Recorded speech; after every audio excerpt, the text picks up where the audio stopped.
Okay, welcome to week 6 or session 6. This is on sociology, and we've been looking at the book Understanding the Times by David Noble and Jeff Myers, which compares Christianity with other worldviews, atheistic worldviews like Marxism, secular humanism, and postmodernism. And we've been comparing Christianity to Islam and also comparing it to Hindu Buddhism or the New Age spirituality. So this is a study of a Christian worldview, and a worldview is a term we should be using instead of religion, because atheists have a worldview, but they claim they don't have a religion. We need to remind atheists that they do have a worldview. They live by faith in the answer to life's most basic questions. There's 4 basic questions. 1, where did the universe come from? It's called ontology. 2, epistemology. Who am I? What am I? Where did life come from? 3 is called axiology, the study of values and morals. What's right, what's wrong, and how do I know, and who decides? And the 4th main question in life is purpose and destiny, called teleology. So if you're a human being, you are forced to answer these questions by the fact that you're alive.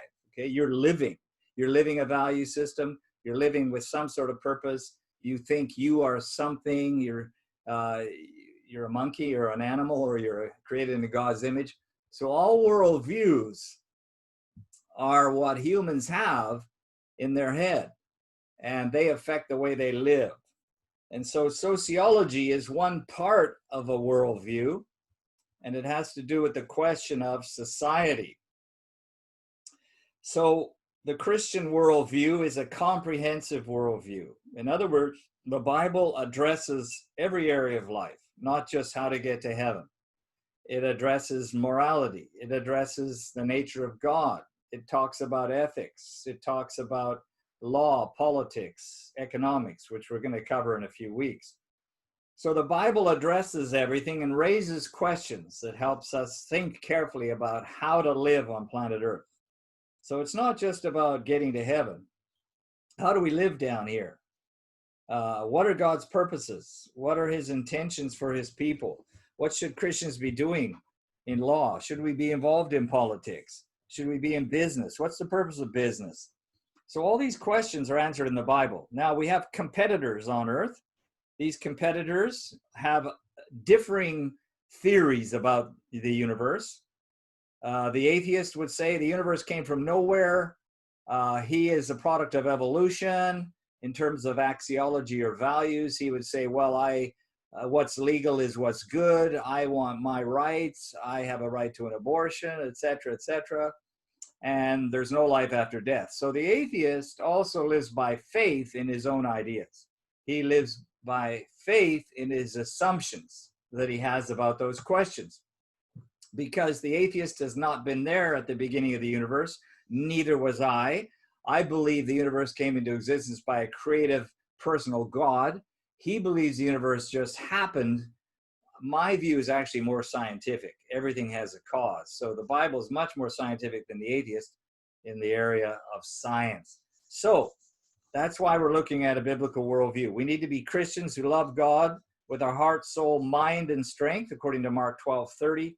It's not good enough just to love God with your heart or your strength. We need to have a mind. We need the mind of Christ. We need to have a renewed mind. We need to have his thoughts. And where do we get this mind? From the scripture. Where do we get his thoughts? From the Bible.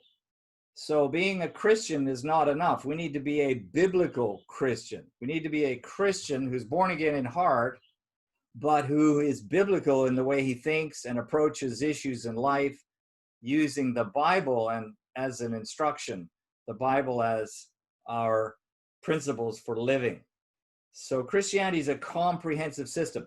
Now, so is Islam. They have ideas and principles for every area of life, like Sharia law for politics and law. This is contrary to Christianity. Hindu Buddhists have ideas about life. They think history has been going around and around and around, and and time is eternal, which it's not. So we are going to look at these worldviews.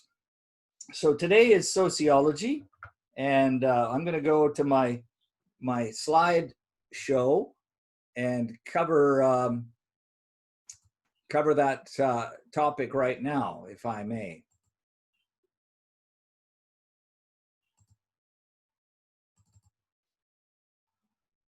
Okay, so now I need.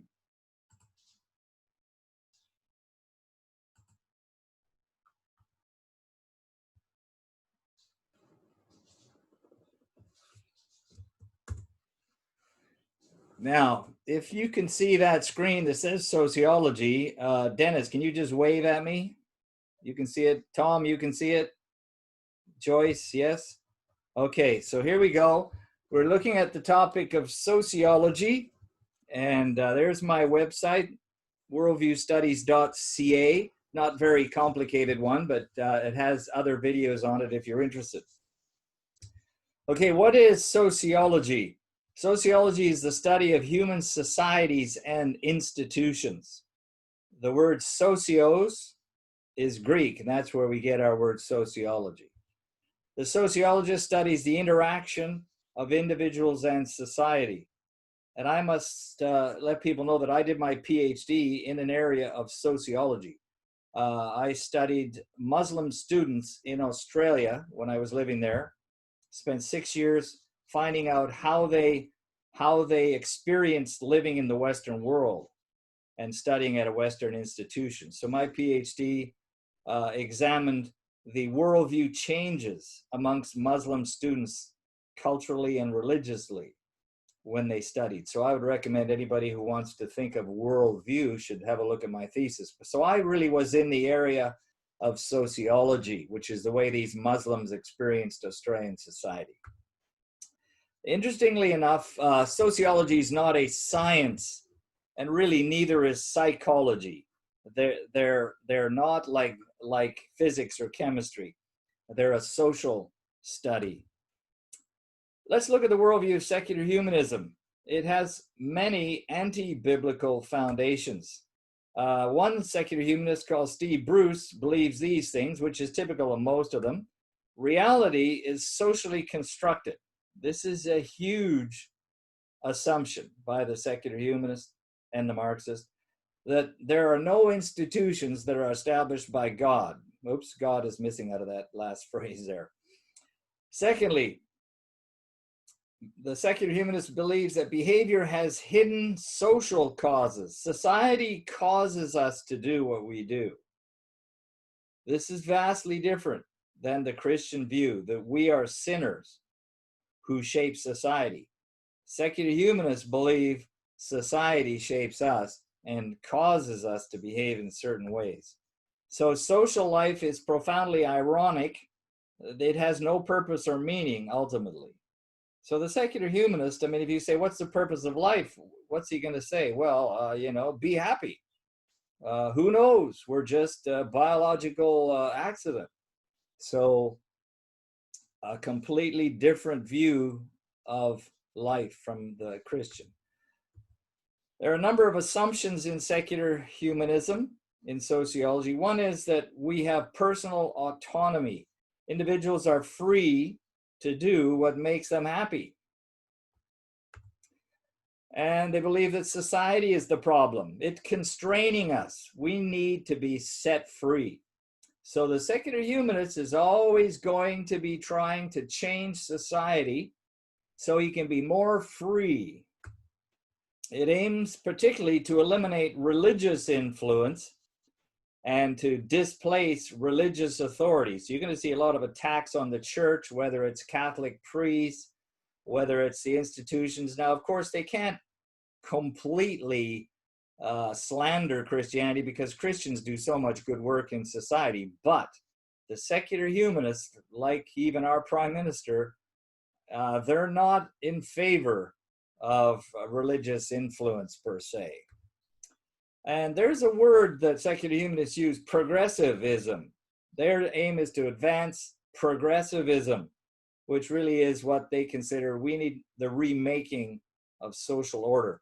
So you will hear secular humanists use these terms. Barack Obama, the previous president of the United States, said that he was a progressive. That tells you right away some of the makeup of the person's mind and the values they hold. We need to note this, that secular humanism is based on materialism. Since there's no God, there's no spirit, there's no soul to an atheist. So this creates a problem that we should point out to these secular humanists. If we're just matter, including your thoughts, then what is a choice? What is a choice? And they're going to be stumped with this because they want to maintain that there's no spirit, and yet they want to maintain that they got free will. But if we're just a machine, just a biological set of chemicals and genetic codes, then truly we're not free at all. So our genetic makeup would, in fact, determine your behavior, just like a Windows operating system would determine how your computer works. So this is a huge problem we should be pointing out in our witnessing to the secular humanists or atheists. When they tell you that we're just chemicals, say, well, how can you trust your idea, since that would just be a chemical reaction in your brain? And what's a choice? So the Christian worldview is far superior to this view right here. But let's see how this works out in sociology. So what is sociological determinism? And that's where we are largely today. Well, this is the view that our actions are determined by social conditions, roles, gender, race, or class. So just, you will notice really quickly once we start getting into this, where our society is at today in the West. We are really leaning down this road here, especially with gender ideology. So our actions are determined by these social structures that are put on us, a certain kind of role. What's a male supposed to do? What's a female? A certain view of gender, etc. So social process is what creates man. Social process. We are helpless. We're influenced by social forces that in fact we've created. So this view puts man as a kind of a helpless figure, worked upon by his society, putting him in kind of a constraints and limitations, and his job is to get free of that. So you might notice that's why all these secular humanists are always wanting to change the laws, change the definitions of male-female marriage. They want to get rid of constraints and want more freedom, more rights. That's because they believe society's inhibiting them. And there's an idea of a bad structure, according to our textbook. And to a sociologist, bad structures are religious institutions and government laws and policies that are restrictive. So let's take a look at that. What are a bad structure? Well, religious institutions are bad.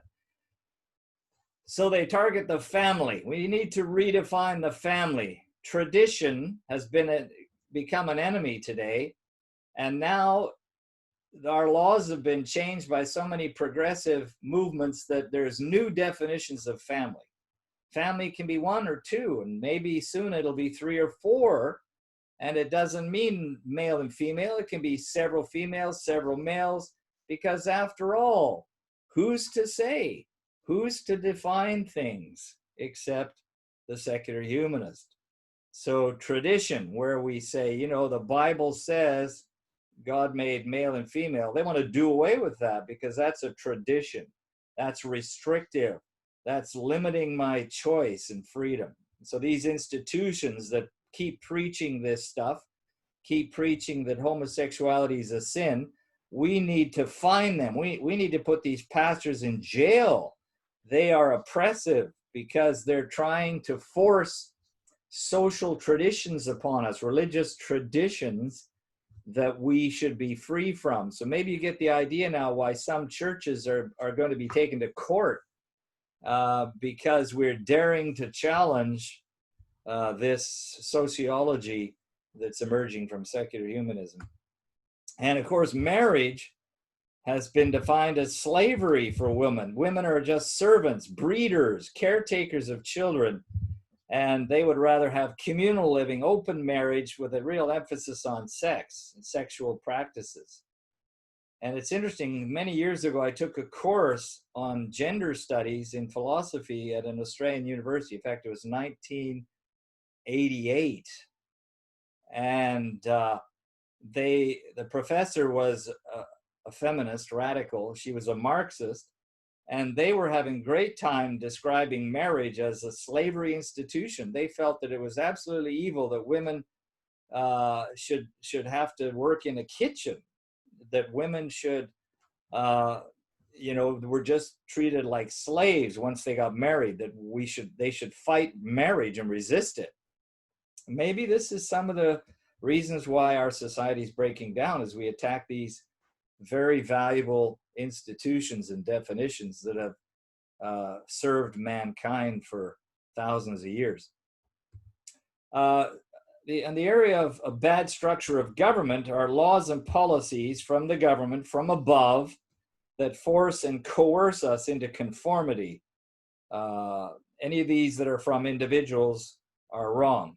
So in other words, that force and coerce conformity from individuals are wrong. So here again, we see a lot of social movements to change the institutions of society, change the laws or hospitals or schools or whatever, to break free from this idea that I should conform to some of these governmental instructions. So the main thing is individual freedom is paramount. All right, let's look at Marxism. Marxism is another atheist manifestation that has a similar worldview. It starts with naturalism, the idea that man is just a biological accident, there's no God, the universe evolved, but they've got their own twist on these areas of society, and we need to look at that because we do see Marxism alive and well in the West. And tragically, today, we rarely hear about it. Most Marxists would describe themselves as progressives, and that's where the trick is. So most young people today, even at Christian universities, don't even know what Marxism is. And yet we are engaged with this worldview, not only on the sociological level, but the military, the legal, the political. We're engaged with communist parties that runs China, Russia, North Korea, just to name a few. And there's a lot of Marxist thinkers in our universities that push their deconstruction of traditions and norms like the definition of family and marriage. So we have not moved away from Marxism. It is alive and well. And yet, so many Christians don't even know what it is. And so we are going to cover more of that when we get to the section on politics, but it's important to look at some of their features today.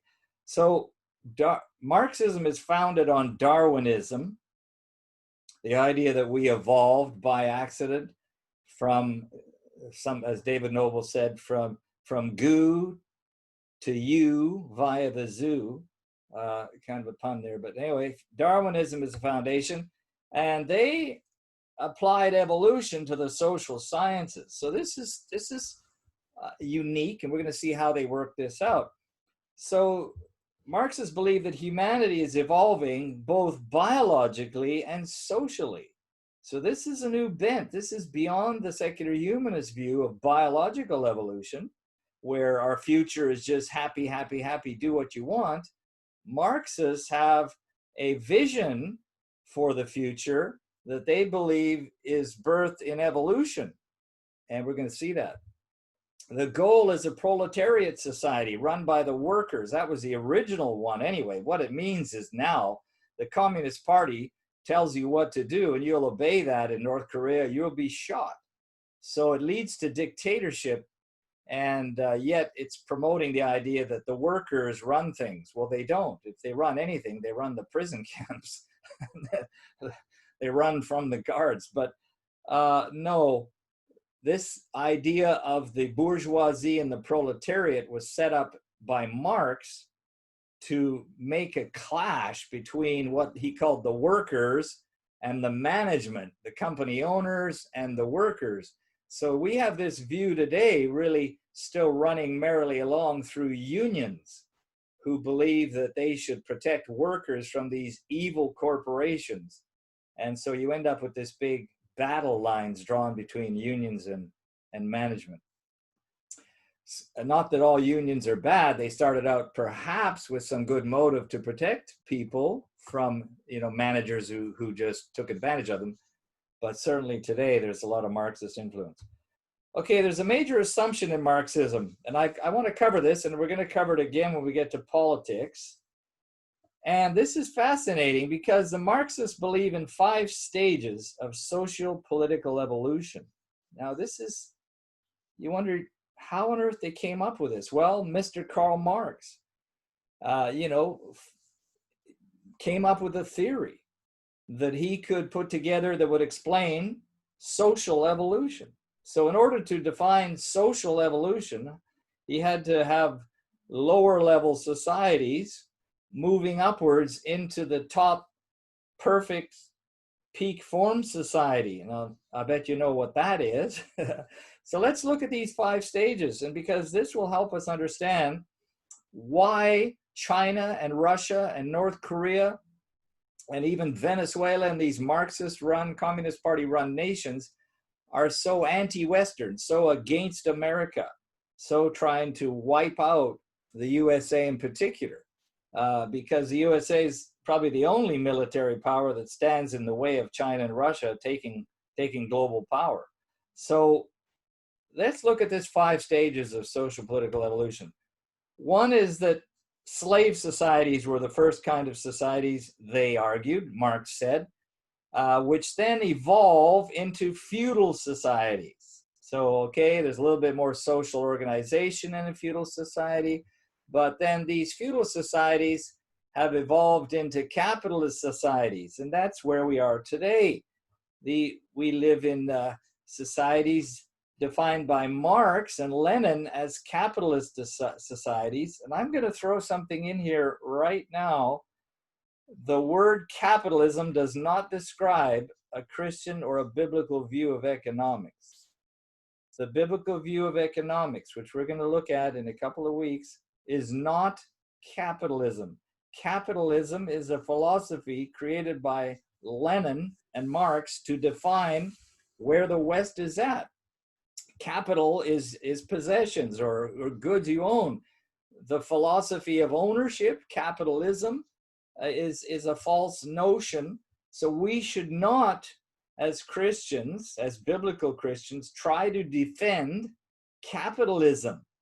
The Bible doesn't use the term, and I have maintained all along that Christians should never use philosophical terms that aren't in the Bible. And they're not in the Bible. Not feminism, nationalism, postmodernism, any ism is not in the Bible. So do not take capitalism and try to sanitize it with a few Christian verses, because I'll tell you why. There's a lot of nasty things in capitalism, including exploitation.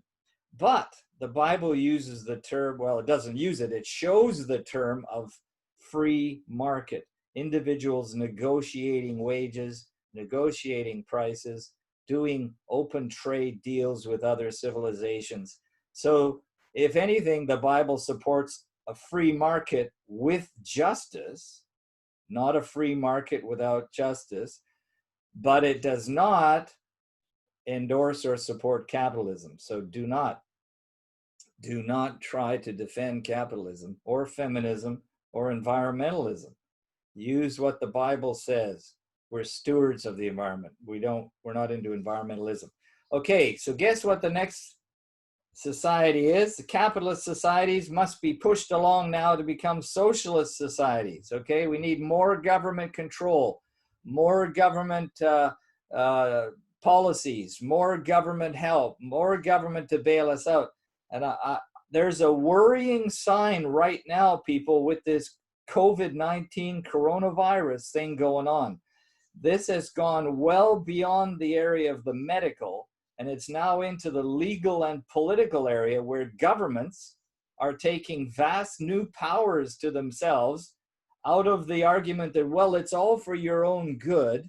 You need to give us the power to shut everything down. We're not going to let you come back to work till we say, till the doctors have decided there's no more virus out there in the whole world, perhaps, which could be never. And there's draconian laws and policies being implemented and thought about to control the population in the future with perhaps some kind of identity chip or a vaccination. And if you haven't had it, you can't go into certain places. I mean, the level of political control that we have surrendered so far because of the COVID virus and the amount of government control is scary in law and in government. And so we want to be very vigilant to make sure that when this thing's over, we get back all the rights and privileges that you had under the Constitution.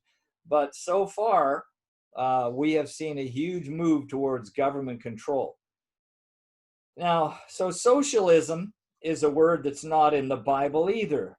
And so we have to be very careful not defining everything that government does as socialism. You know, the government runs the water system. That must be socialism. The government runs, you know, the police force. That must be socialism. The government runs the healthcare. That's socialism. You know, we throw around labels rather than think about the content of our argument. So let's just say for now, we're not going to cover socialism until we get to politics. But this is Marx's theory, that capitalist societies will become socialist societies, which then become communist societies, which, by the way, they define as perfection.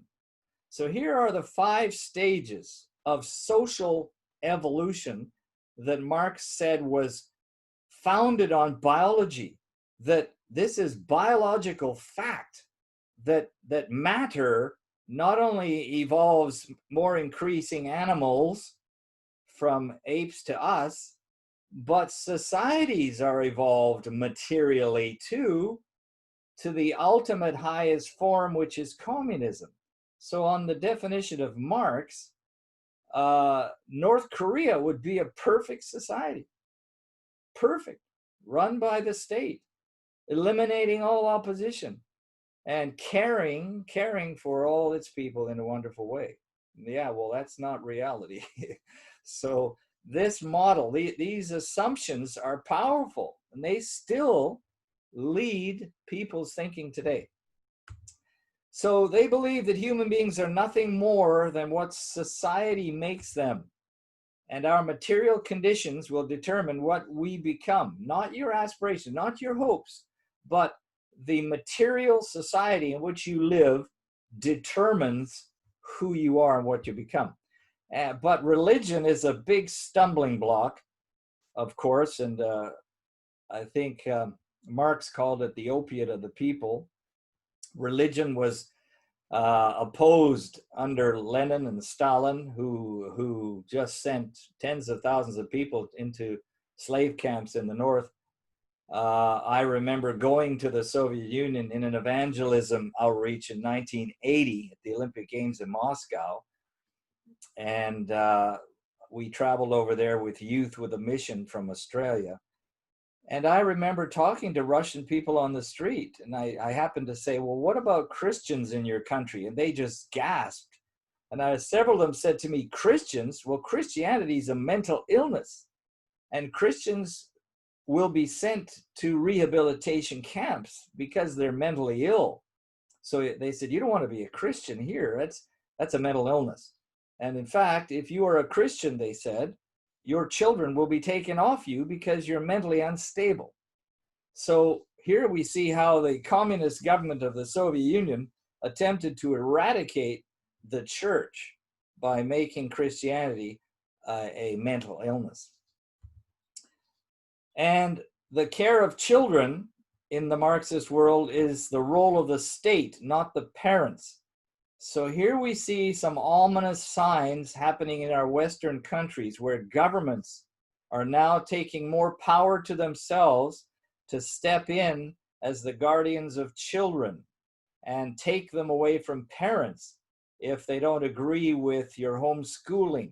There have been homeschools that have been sued and shut down by the state because they don't like what parents are teaching their children. There's a battle in our country here in Canada as governments attempt to push ideological curriculum on primary kids about gender. They're pushing transgenderism as a norm. And this is all for the good of kids, but parents are not allowed to object. And if you object, you might go to jail for hate speech. I mean, these laws are coming in more and more, and essentially it parallels this Marxist idea that the children belong to the government, the state, not parents. And in fact, I went to a primary school in Russia in 1980. We were taken on many tours by the Communist Party of all their wonderful system. And in this one primary school, we saw a picture of Lenin on the wall, and they thought he had the most peaceful, loving face. I thought it was the most wicked face I'd seen with his beady eyes. But they told us that children belong to the state. And the parents, if parents teach them Christianity, they are ruining those kids. And the children must be protected from these parents, and they will be taken off the parent. And I'm telling you, we see movements in our country, in the Western world, to do this right now. It must be resisted in law and politics, those areas that Christians seem to shun away from, because if you don't get into law and politics, they will just steamroll these bills and policies down on us and these laws, and you'll wonder how on earth this happened so quickly. So Marxism, I like this little quote from somebody. Marxism is a good idea on paper that never worked in practice. And Marxist assumptions do not match with reality. So there never has been a communist ruled nation that you'd want to live in. There isn't one today that surpasses the quality of life and values and rights that we enjoy in the Western world. Communism, or Marxism run by the Communist Party, is an unworkable worldview because it must take power to itself to run the nation. And so it leads to dictatorships, and you've got examples of this right through history, whether it's North Korea or Vietnam or Nicaragua or Cuba. I mean, just look around. There never has been a successful Communist Party run nation. And I'm going to throw this in. It's a bit of politics, but they all are connected. We should not be turning our whole economies over to China at this time, because they are purchasing vast amounts of Western resources, corporations, and even ports like Melbourne in Australia, which are now owned by China. We must be very concerned with the rise of the Communist Party's influence in the world, and you can see it at this particular time. All right, let's look at postmodernism, which is atheism again, but in another little flavor. And they also agree with the secular humanists and the Marxists that there's no God. But again, they have another little bent. And there's the postmodernists are largely in the academy, in the university departments, because they love education. They believe that through education, we can create the new man who thinks differently. They're atheists, but they have a view that humans are nothing more than the sum total of the economic, legal, and personal relationships in a society. So we're social creatures, but it's culture that determines who we are. So culture shapes us. And they're into this philosophy called social constructionism, which is the belief that human beings and society do not have essences that exist, but are constructed. Human beings are constructed through many layers, not pairs, layers of conversations and experiences. We are constructed through many layers of conversations and experiences. So this worldview really is going to emphasize little individual groupings, whether it's LGBTQ or transgenders or Native Americans or ethnic groups, to all come forth with their own stories and to resist these meta-narratives like Christianity and these overarching explanations. So we're going to see this come out in minority rights in law. So they believe that we are shaped by language and our subjective experiences. And all we have are our preferences, our stories, which everybody should have, and because they're all valid. So who are we to say somebody's experience of transgenderism is wrong? Or we all have our own stories of truth. So truth becomes embedded in your individual culture, your individual ethnic group, your individual gender, your sexual orientation, your sexual preference, a lot of sexual stuff in it, because all our experiences are valid. And who is the government to tell us that these things are wrong? We need to not only accept LGBTQ lifestyle, but celebrate it. They have their own story. So it leads to the deconstruction of our social institutions, especially the Christian religion. The desire for a father and mother become heterosexism, or oops, I let part of my word is missed. I must have typed that too quickly. Heterosexism, which marginalizes some sexual practices. So anything that tries to marginalize some sexual practice, or something like a gay pride parade, becomes heterosexism. You're trying to force the idea that sex should only be between a male and a female, and that's normal, because they say, who's to say what's normal? Every little group, ethnicity has its own story, and which are valid. So heterosexual monogamy is an enemy. It's called heterosexism. I've misspelled it up there in the line above. So many deviant sexual practices are considered equally valid. Talk of sex all the time. So gay pride parades are now to be celebrated, and government leaders should march in them, because after all, everybody's sexual preference is valid, and not only valid, but good, and not only good, but desirable for whatever group wants them. So we must protect every group and their sexual desires and orientations, because after all, we all have our own stories. So now the idea of normal's gone out the window, because everything can be decided to be somebody's valid story or preference. So sex, gender, and sexuality are socially constructed. This is a powerful view of postmodernist sociology. All these views of gender and sexuality are constructed by society, and we should throw them away. We are individuals. We're not going to listen to what society says is normal. Male-female marriage. Who's to say that's good? That's heterosexism. We need to break these old patterns and come free. So the result today, if you'll notice, there are many sex and gender courses at Western universities. They're just full of them now, as this is a new area for academic indulgence, as we explore the many stories of these groups and ethnicities from the perspective of the postmodernists, which is there's no truth except what this particular group or culture or gender identity wants. Okay, let's go to new spirituality. Social institutions limit our potential for self-fulfillment through spiritual evolution. So again, I want to point out that all these worldviews, except Christianity, proclaim and teach a form of evolution.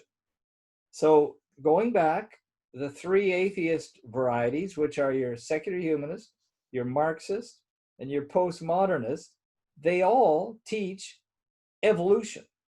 The secular humanists and the postmodernists believe in biological evolution, as the Marxist does, but the Marxist goes one step further and preaches a social and political evolution. Okay, so now we come to new spirituality.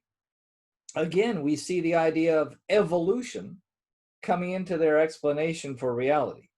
We are spiritually evolving, and we are in charge of our own evolution. How amazing is that?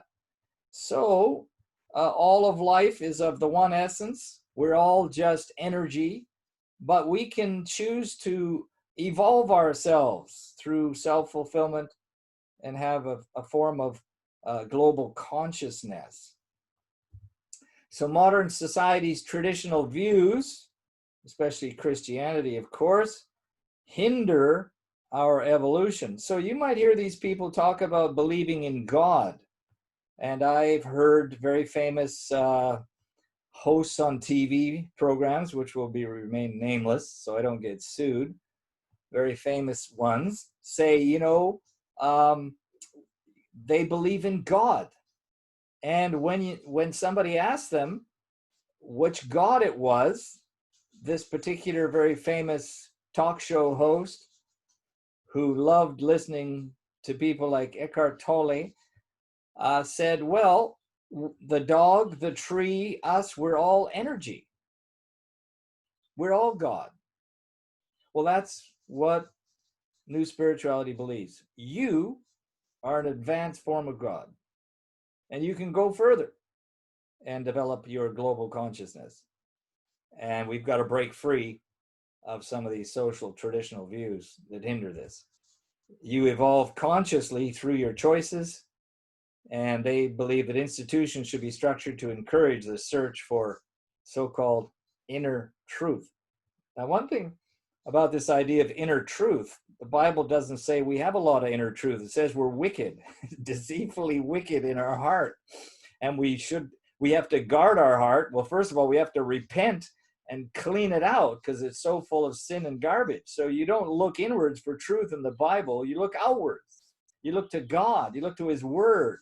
But these people want to look inwards, want to meditate, look inside. You're not going to find God there, but they believe you will because we're God. So they also want to do away with sexual limits because it's all individual preference. We all control ourselves. So this is a great worldview for Hollywood because remember, in Hollywood, they've achieved, stardom, and they believe this is part of their godhood. This is, they rightly deserve it. This is the result of their karma, that they've been made multimillionaires due to their own self-evolution. But there's no God. They're not accountable to anything but themselves. That's a great worldview for Hollywood. And education is what is needed to tune into our higher consciousness. So we need to educate kids. And so we've got courses now running in our schools where they call them mindfulness. Mindfulness. Well, this is another form of Eastern mysticism, new spirituality coming into our kids, tapping into themselves and learning to develop their higher consciousness. All right, let's take a look at Islam. Islam is a theistic worldview. We've looked at three atheist worldviews: postmodernism, secular humanism, and Marxism. We looked at pantheism in New Spiritual View, the idea that everything's God. We're going to look at a worldview called Islam that is theistic. They have a God. But I'm going to show in a future session in a couple of weeks that Islam and Christianity, well, we actually covered it, but Islam and Christianity do not worship the same God. Neither do the Jews and Dagon worshipers or Moloch worshipers or Baal worshipers. Baal, Dagon, Moloch, Caesar, these were not God. So just because the people use the word God doesn't mean that we have the same definition. We should ask them, define God for me. And so when you ask Muslims to define Allah, you get different qualities and features and morality and nature that you get from the God of the Bible, Yahweh. So I'm going to maintain that Yahweh, the God of the Bible, is not Allah, the God of the Quran. And that in fact, when Muslims come to Christ, and they do, and there's been a lot of them, and there's been several that are really well known who travel the world teaching Christianity. They've left Islam and they've written books on their journey. None of those former Muslims still worship Allah as the Father of Jesus Christ. No Muslim brings Jesus to the Quran and just adds him. No Muslim maintains Allah. they abandon it completely, abandon the Quran, and they embrace the Bible, and they embrace Jesus as God. So do not think that we can just tweak Islam. We can just sort of slip Jesus into their theistic framework and it's going to be okay. No, it's not. Any more than you can slip Jesus into Babylonian Baal worship.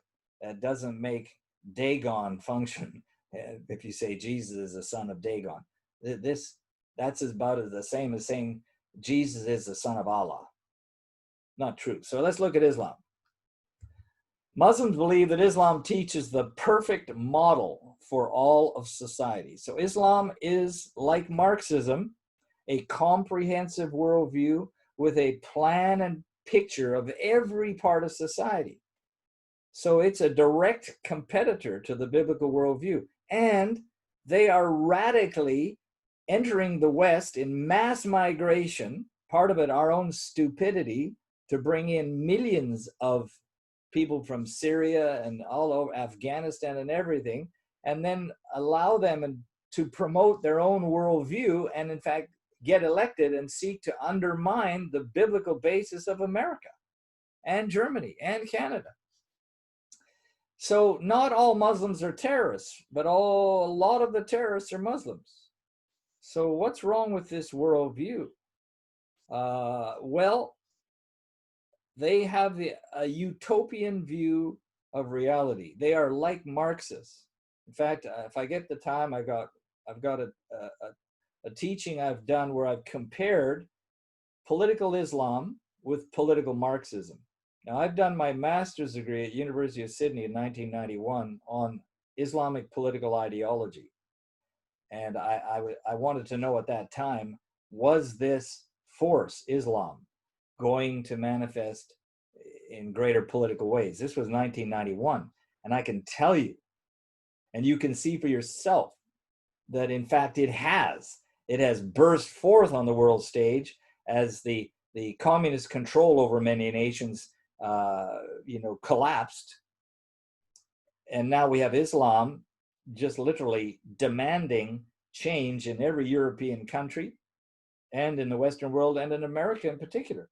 And it's state by state as Muslims seek to change the laws to follow Quranic law because they have a comprehensive worldview.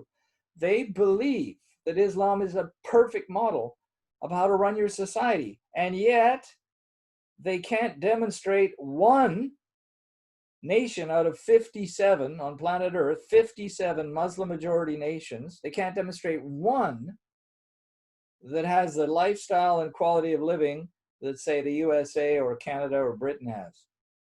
In fact, they want to leave those Muslim countries and flee to Britain, America, and Canada. By the millions they've left. They flooded out of Africa to get into Britain and Germany, and we've taken them in by the millions.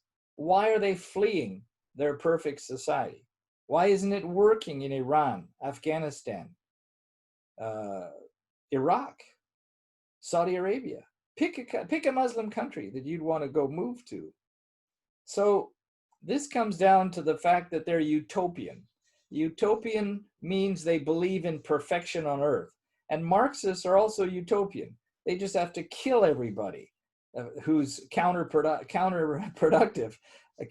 Counter-revolutionaries have to be exterminated. Marxism was a great exterminator of 170 million people from 1917, the Bolshevik Revolution, up until today. 170 million were slaughtered by communist governments in the desire to make a perfect earth.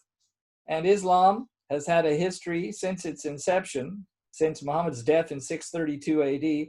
Islam has spread itself by the sword over most of the earth, conquering nations one after another and forcing Islamic governments down on them. So where's the perfection? Where's the perfection?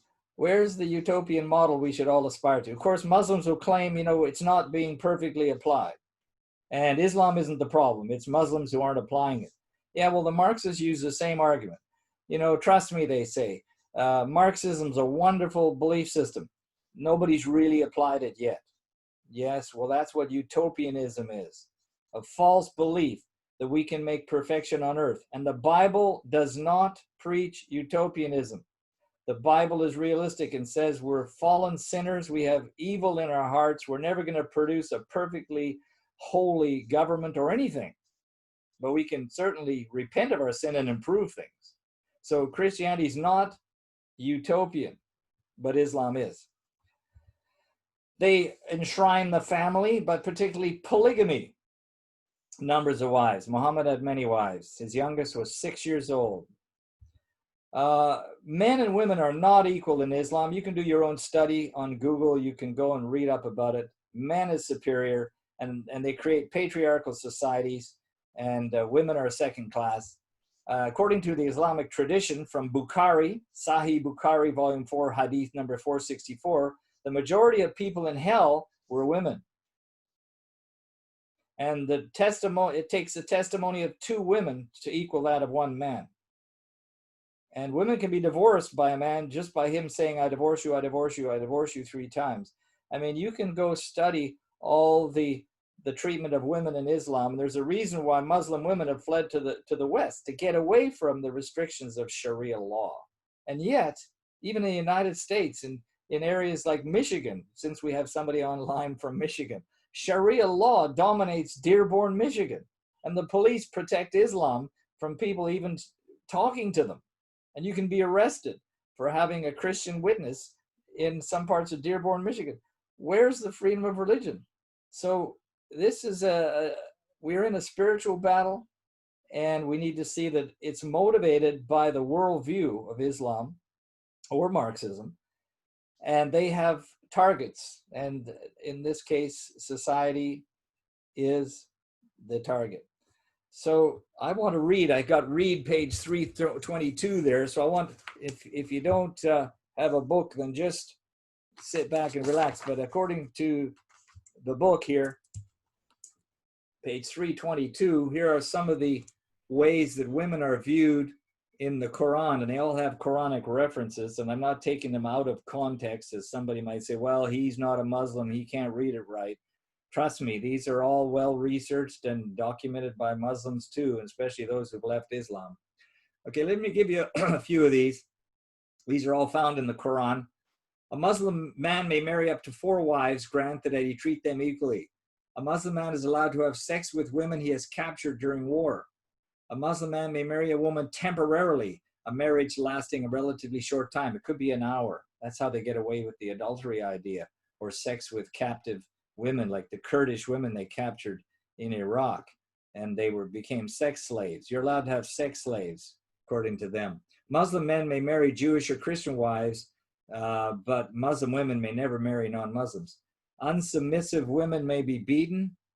Another one, your wives are as a tilth unto you, so approach your tilth. In other words, you can have sex with them whenever you want, meaning that women are to be plowed like a field. Men may have sexual access to their wives whenever and however they please. Okay, another one, adultery is severely punished, but in common practice, the application of punishment often falls much harder on women than men, since the value of women's testimony is discounted. So you'll see a lot of women stoned to death, whereas the men are not stoned to death if they go out and have an affair with a woman. And men may divorce their wives in simple ways by simply stating it 3 times. So you can do your own study, but in Islam, women are not equal to men. And there's no separation between religion and the state in Islam. So this is a huge difference. And this is why Muslim countries don't work. Iran, for example, is run by the clergy. It's run by the mullahs. So he's not elected. He's a religious authority. It's like having America run by a Baptist pastor who's not accountable to anything. The Bible does not promote a theocracy, does not promote the idea that the clergy should run the government. It does, however, endorse the idea that Christians can be leaders and can certainly get elected into government and bring biblical principles, but cannot enforce biblical conformity to religious practices. So in Iran, the government's run by the clergy.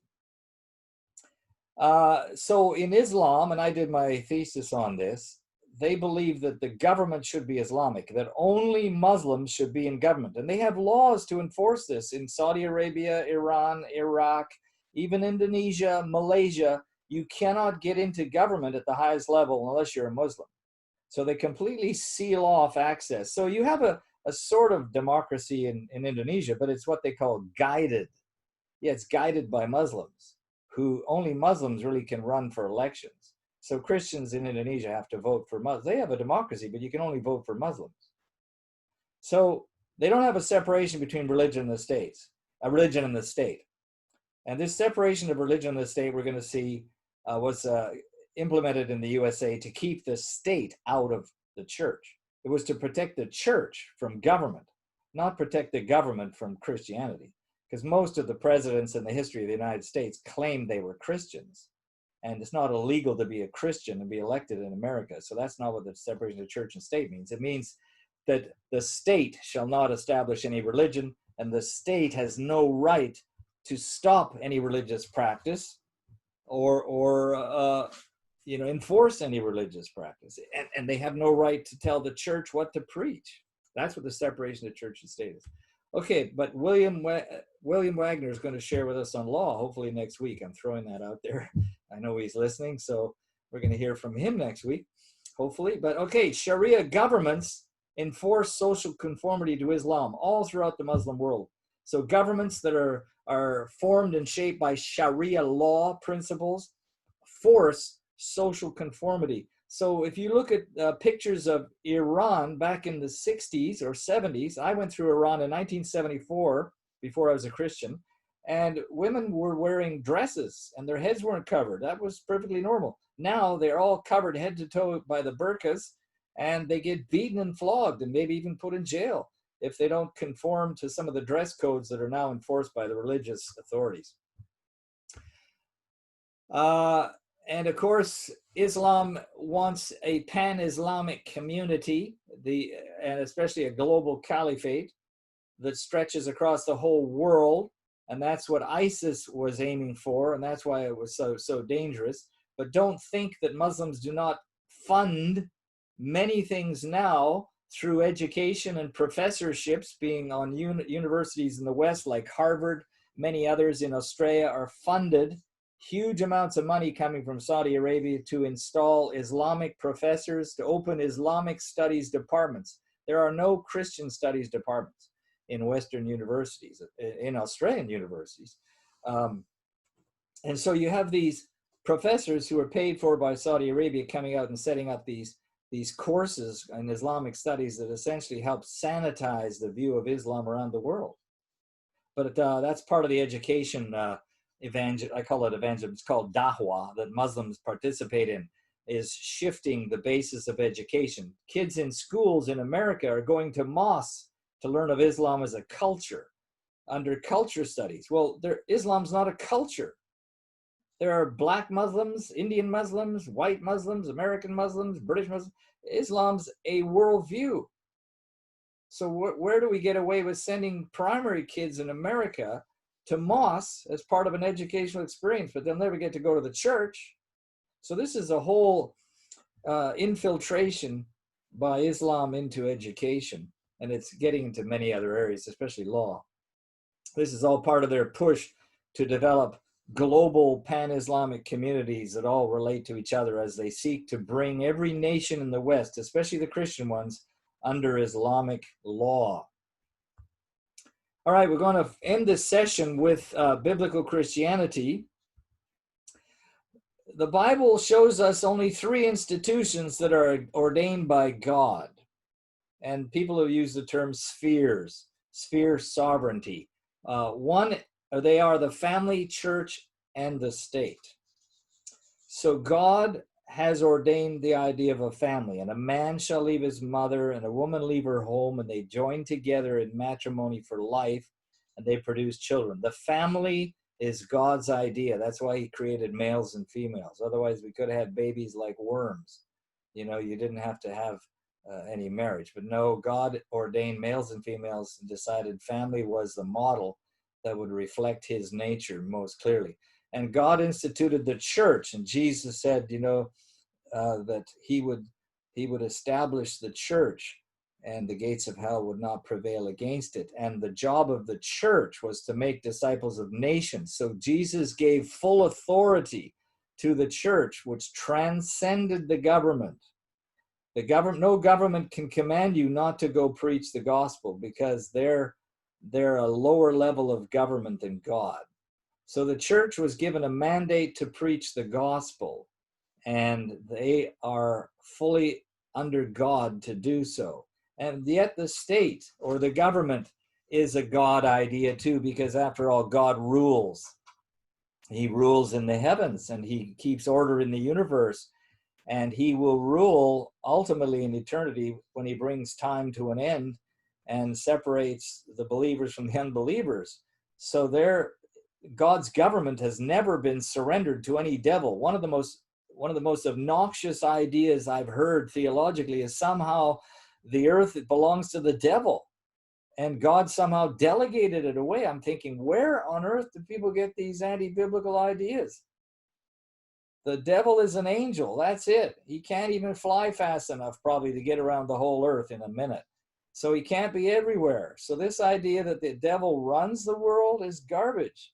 He influences people, and they then set up Hinduism or Islam. And don't forget, Islam came by angelic visit. So did Mormonism. And Karl Marx said he heard from angels. So I don't have any doubt that Satan can visit and inspire humans, but he doesn't run anything, only to the degree that humans cooperate with communism and instill terror on earth, or secular humanists believe in evolution, and then they go and slaughter 1.5 million Americans every year in abortion.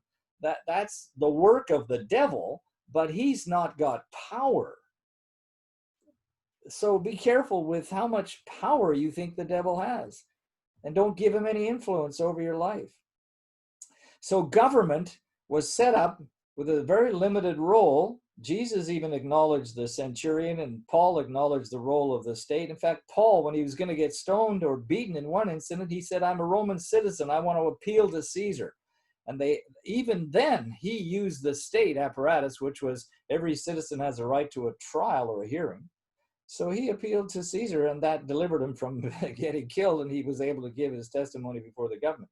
So government is set up to maintain order, and to punish the wicked and protect the innocent. And they use the court and the police and the military. They have the sword to punish. And so government has a limited role. It's not to provide for everybody, so we have to be careful economically. It's not to run everything. And we must keep these three spheres separate, operating for what they must do. So in Christianity, biblical society functions best when organized around the family, which is a father, a mother, and children. There's a biblical definition, and it's not two lesbians. And the family has always been the backbone and foundation of civilizations for as long as humans have been on Earth. It's clear. Without families, you aren't going to make it to the next generation. Your society is going to be finished. The family is the glue of society. So today, in our Western nations, where we have, and I'll take questions at the end. I noticed somebody wants to ask a question. I'll just finish this, and then we'll go to questions. So pardon me, let me allow to do this for the sake of the recording. So the family is the glue. So in the Western world, we've got abortion, and now we've got euthanasia, and we are slaughtering babies, 1.5 million a year in the US, 100,000 a year in Canada. And as a result, we are having to bring in immigrants to keep the system working. Germany's got 1 million Muslims. So we're bringing in Muslims to replace the people we are aborting, because there's not enough Swedish people over there to migrate anymore. And we're not taking in Italians because they need people too. So most of the only places we're taking people from, the majority at the moment, seem to be Islam. We're taking them all in. This could be a self-destruction. As we are bringing in people who are hostile to your worldview, you will subvert your nation, and perhaps we'll experience what God said: what you sow, you're going to reap. We sowed abortion, we may reap the death of our civilizations in due time.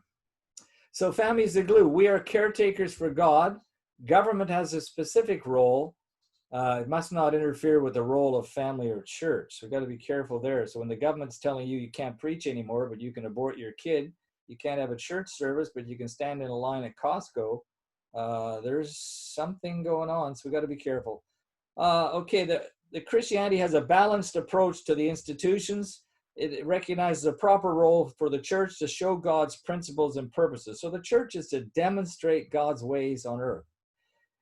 We believe in individual free will plus responsibility. And part of it is summed up in this scripture from Jeremiah, to seek the welfare of the city. So the Christian is oriented not towards individual rights, but seeking the welfare of others. The second commandment in the Bible, after the first, which is to love God with all your heart, soul, mind, and strength, the second commandment is to love others as yourself. So the Christian is not oriented towards individualism so much as how can I seek the best interests of others and the welfare of the city. So the Christian believes sociologically that things can be improved. I'll use the word redeemed, brought, whoops, I spelt that again wrong, brought closer to God's intentions and design with individual and community action. In other words, Christians can work to bless societies. That's part of the Abrahamic covenant. And Matthew 28:18-20 says that we should make disciples of all nations, teaching them all that he has commanded. So Christianity is not just for heaven. It's not just a pie in the sky. It is to be applied here. Christians are meant to seek to bless nations. And the Abrahamic covenant of Genesis 12 is a commitment by God to use his people to bring blessing to every nation. And that's what Christianity does when it goes to nations. And we're going to see that in the next little talk in a few minutes. Christianity changes society when Christians apply it to every area. And so we're to bring society closer to God's intentions and his models that he's showed us in Scripture. And Christianity views each person as valuable with a right to life, which God gave. You have a right not because you own yourself, but you belong to God, and he has a right that he's transferred to you to serve him in the way that he's created you to do that for. So you don't belong to yourself. But we have implied rights to life because the Bible declares that we should not murder, which implies that we have a right to be alive. Individual is also a social being and able to contribute to society. So Christians, there are many pessimistic Christians who keep saying, the end of the world's coming, the end of the world's coming, it's going to get worse and worse and worse. And I said, well, that depends on which view of history you have. And we're going to look at that in the very last message on history in three more weeks.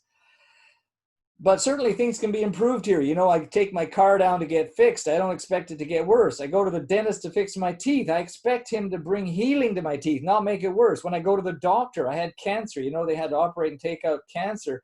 I expected that the doctor would seek my best interest and defeat the cancer and that I would get better. So we expect improvement. And that's because that's ingrained into our soul from God. We're redeemers. And so we should apply the repairing of life and society and its institutions just like we expect to repair our car when we take it to a mechanic. How silly it is to think we should paint our house, but we shouldn't fix the government. We should repair our car, but we shouldn't repair the economy.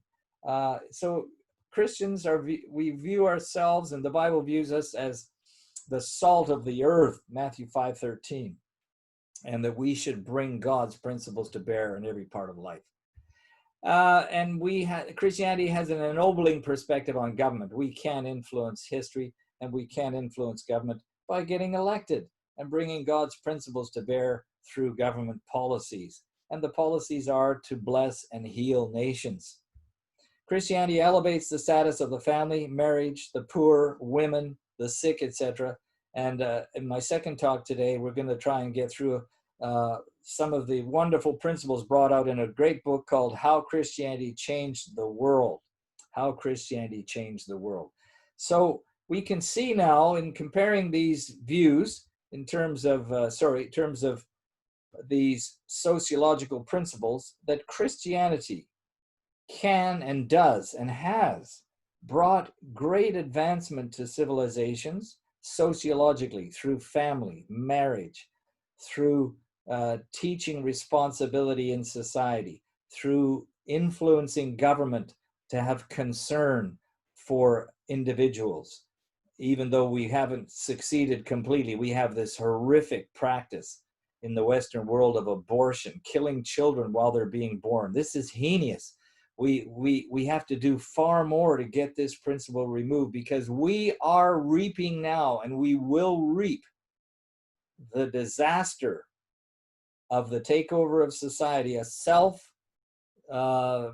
self-destruction by this principle of killing our young. It's brutal, it's grotesque. And then in America, these parts are being sold. I mean, how heinous is that to God? So when you pray, don't just say, God bless my country. Say, God deliver us from evil policies. God deliver us from wicked courts. Deliver us from evil government. There are people in governments in our countries who are hell-bent on maintaining and expanding abortion. Pray them out. It doesn't say pray blessing on them. The Bible doesn't tell you how to pray for government. Pray them out, not just pray them in. All right, we're going to end here. I'm going to end the recording. We're going to move into looking at some of the ways Christianity has changed the world, and we're going to have a question time right after this. Thank you for your time here. I'm going to stop the recording.